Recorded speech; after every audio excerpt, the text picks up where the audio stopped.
What's the best game ever?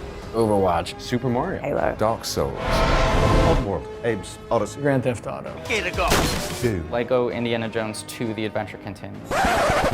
It's a hard question. From arcade classics to first-person shooters, fighting games to RPGs, in each episode we'll take on a new genre.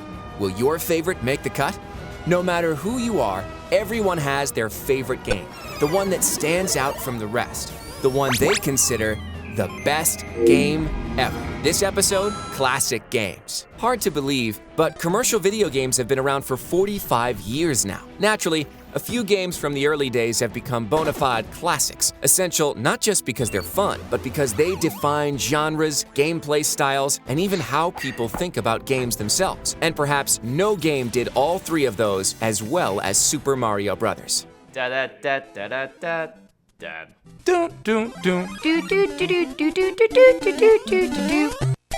The best game ever is Super Mario.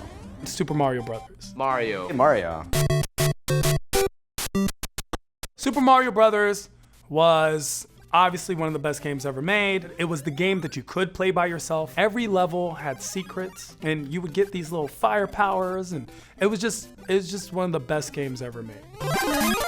Mario looked like a cartoon that you were controlling yourself, smashing turtles and getting coins and mushrooms and all kind of stuff, right? I really think they were getting high. The thing about Mario is that it's never too penalizing. There's something about the character, you know, and there's something about the little papa-doo, papa-piti-pa that you just kind of root for. Well, he's just a chameleon. You can do whatever you want with him, and the music helps, you know, like that is like, it's just classic. Come on, man. He run into a shroom and he... He's sort of like the everyman. He's like the every Italian. And so much so that they were like, oh, he probably needs family. Luigi.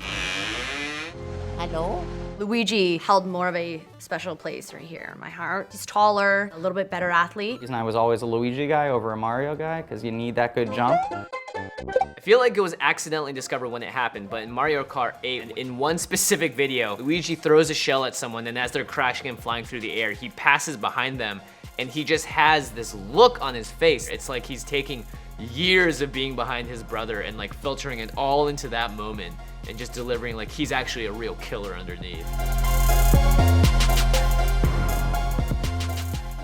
I spent a whole New Year's from I think it was 6 p.m. with one of my babysitters, and we just sat there and played and played and played. It was great. I loved it. So great that the world of Mario expanded into different titles and genres, gaining more fans in the process. I did play all those 2D ones and went all the way up to Galaxy. I think that was the last time I played a Mario game. I love all Mario games, but if I had to narrow down my absolute favorite, it would have to be Mario Galaxy. The thing that makes Mario games so magical is the game mechanics are so creative, and they've done a really excellent job of making sure that every single game provides its own new and unique experience, but is also simple enough to just kind of dive in. Nintendo, I feel like they've always been able to iterate on how the game works and really focus on the gameplay and like what new mechanics are being introduced while being able to keep that original story intact. Anytime Mario puts anything out, I will get that thing.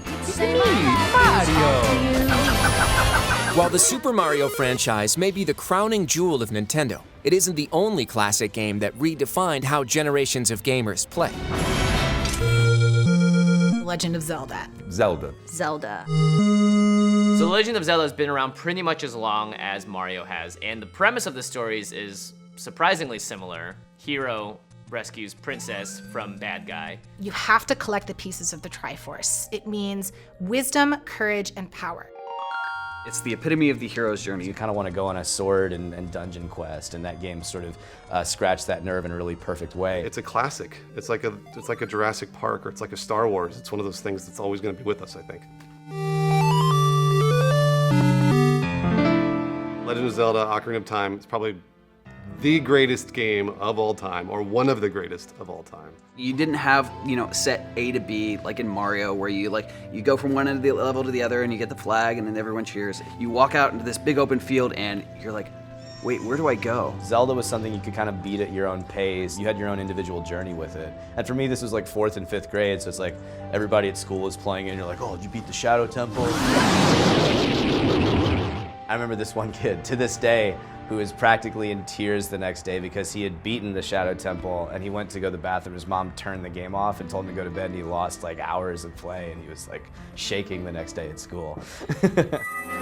Specifically, my favorite, if I had to pick one, Majora's Mask. Kind of an unpopular opinion, but They used the same engine from Ocarina of Time, where you only had 3 days to complete the quest, after which the world would end because this terrifying moon with this face on it was slowly coming towards the planet. the moon terrified me as a kid. This awful, like, dead stare. Like, I am not looking in the sky on the 3rd day. It's just one of the scariest things ever.